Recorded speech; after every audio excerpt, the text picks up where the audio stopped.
नमस्कार दोस्तों, मैं हूं एडवोकेट नीरज सिंह। आपका स्वागत है इंडियन विधि संहिता में। तो दोस्तों, कैसे आप सब? उम्मीद है आप सब अच्छे होंगे। मैं आपके डाउट का आंसर लेकर आ गया हूं इस वीडियो में और जानेंगे कि क्या करें यदि पुलिस एफआईआर दर्ज नहीं करती है। अगर एफआईआर दर्ज करने में पुलिस मना कर देती है तो क्या करना चाहिए और कहाँ पर शिकायत करना चाहिए। तो दोस्तों, चलिए वीडियो को स्टार्ट करते हैं। अगर अभी तक नए व्यूवर्स हों, चैनल को सब्सक्राइब कर दीजिए, लाइक ज़रूर करिएगा दोस्तों। तो दोस्तों, चलिए स्टार्ट करते हैं वीडियो को।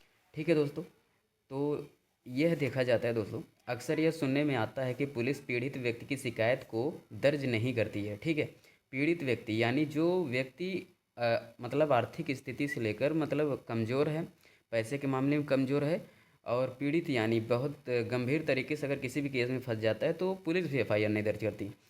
तो ये बताया जा रहा है और ऐसे में पीड़ित को समझ नहीं आता कि आखिर वह क्या करे। और पीड़ित को यही नहीं समझ में आता कि हम क्या करें जब पुलिस ही भाई एफआईआर नहीं दर्ज करती, ना ही पुलिस सपोर्ट करती है, तो क्या करना चाहिए दोस्तों। लोगों में कानूनी जानकारी के अभाव के कारण ना जाने कितनी बार पुलिस के द्वारा एफआईआर दर्ज करने की रिश्वत भी मांगी जाती है।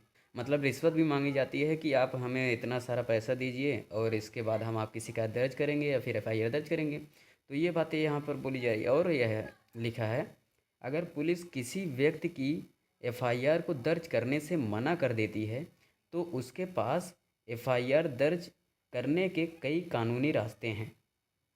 ठीक है दोस्तों, कई कानूनी रास्ते हैं। इस आलेख में हम चर्चा करेंगे कि यदि पुलिस एफआईआर दर्ज नहीं करती है तो क्या किया जा सकता है। ठीक है दोस्तों, आइए जानते हैं। सर्वोच्च न्यायालय ने वासु बनाम उत्तर प्रदेश राज्य के मामले में इस विषय को स्पष्ट करते हुए एफआईआर दर्ज न होने के संदर्भ में फैसला दिया। ठीक है, जिसे हर जागरूक नागरिक को जानना चाहिए भाई। और यहाँ पर लिखा क्या गया है, सर्वोच्च न्यायालय ने कहा कि भारतीय नागरिक सुरक्षा संहिता की धारा 175(3) और सीआरपीसी की धारा 156(3) को बहुत कम शब्दों में लिखा गया। ठीक है दोस्तों, यहाँ पर देखिए बहुत ही कम शब्दों में जो है लिखा गया।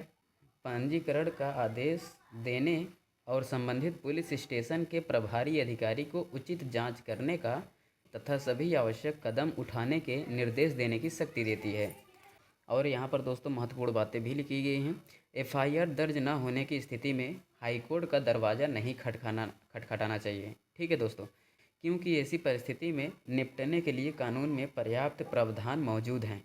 इसलिए एफआईआर दर्ज करवाने के लिए हाईकोर्ट में ना तो रीट फाइल करनी चाहिए और ना ही भारतीय नागरिक सुरक्षा संहिता की धारा 528 और सीआरपीसी की धारा 482 के तहत याचिका, क्योंकि निचली अदालतों को इस संबंध में पर्याप्त अधिकार दिए गए हैं। ठीक है दोस्तों, जो हमारा नया कानून है यानी बीएनएसएस है, भारतीय नागरिक सुरक्षा संहिता की धारा 528 और सीआरपीसी यानी दंड प्रक्रिया की संहिता 482 के तहत याचिका, क्योंकि निचली अदालतों को इस संबंध में पर्याप्त अधिकार दिए गए हैं। ठीक है, अब विभिन्न उपचार भी दिए गए हैं दोस्तों, और उपचार में क्या लिखा गया है आइए इस बात को स्पष्ट करते हैं।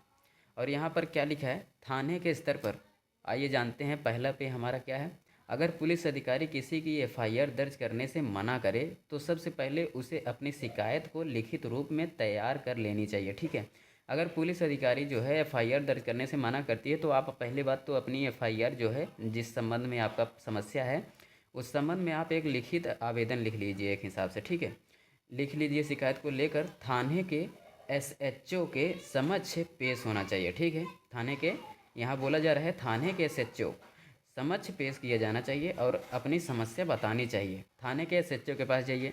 अब दूसरे नंबर पर क्या लिखा गया दोस्तों, अगर थाना अध्यक्ष कंप्लेंट की रिसीविंग न दे या फिर एफआईआर दर्ज ना करे तो ऐसी स्थिति में अपनी शिकायत की एक कॉपी रजिस्टर्ड पोस्ट के माध्यम से थानाध्यक्ष को भेज देना चाहिए तथा रजिस्टर पोस्ट के सबूत अपने पास संभाल कर रखना चाहिए। अगर लिखित शिकायत में रिसीविंग मिल जाती है तो उसको भी संभाल कर रखना चाहिए। जी हाँ दोस्तों, अगर आप एफआईआर दर्ज करते हैं ना, उसकी एक कॉपी आपको मिलती है, वो एक पुलिस जो है काट के रख लेता है और दूसरा जो है आपको एक रिसीविंग देती है। और ये बातें और यहाँ पर बताई गई हैं। और यहाँ पर लिखा गया दोस्तों उच्च अधिकारी के स्तर पर।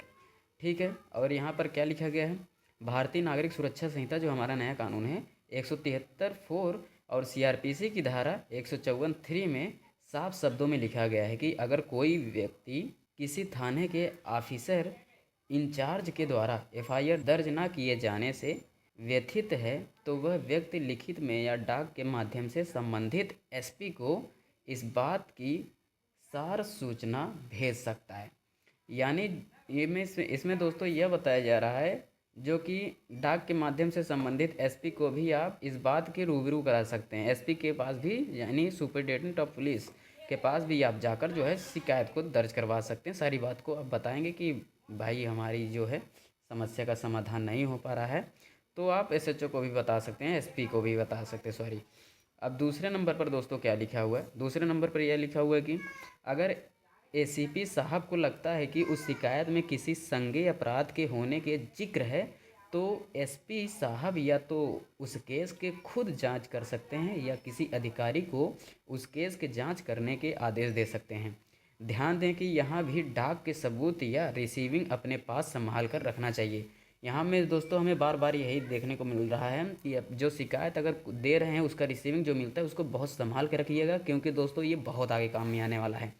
और क्या लिखा गया है दोस्तों, और पीछे यहाँ पर लिखा गया है कोर्ट के स्तर पर। आइए जानते हैं कोर्ट के स्तर पर क्या है। इसके बाद भी अगर एफआईआर दर्ज नहीं होती है, ठीक है, इतना जो हमारा प्रोसेस जो अभी हुआ है एसपी के पास पुलिस थाने में अगर जाकर नहीं होता है शिकायत दर्ज, तो कोर्ट के स्तर पर क्या है यहाँ पर बातें लिखी गई हैं। और इसके बाद भी अगर एफआईआर दर्ज नहीं होती है तो उस थाने के संबंधित मजिस्ट्रेट की समझ भारतीय नागरिक सुरक्षा संहिता की धारा 175(3) और सीआरपीसी की धारा 156(3) के तहत शिकायत दर्ज करवा सकते हैं। मजिस्ट्रेट से यह प्रार्थना की जाती है कि संबंधित पुलिस ऑफिसर को एफआईआर दर्ज करने के आदेश दिए जाएं। थाने और एएसपी स्तर पर की गई कंप्लेंट की रिसीविंग या डाक सबूतों को याचिका के साथ लगाना चाहिए। और लास्ट हमारा जो है दोस्तों यहाँ पर लिखा गया है कि इसके साथ ही भारतीय नागरिक सुरक्षा संहिता की धारा 223 और सीआरपीसी की धारा 200 के तहत आपराधिक शिकायत भी दर्ज की जा सकती है। तो दोस्तों उम्मीद है आपको इस छोटे से लेक्चर में आपके प्रश्न का आंसर ज़रूर मिल गया होगा।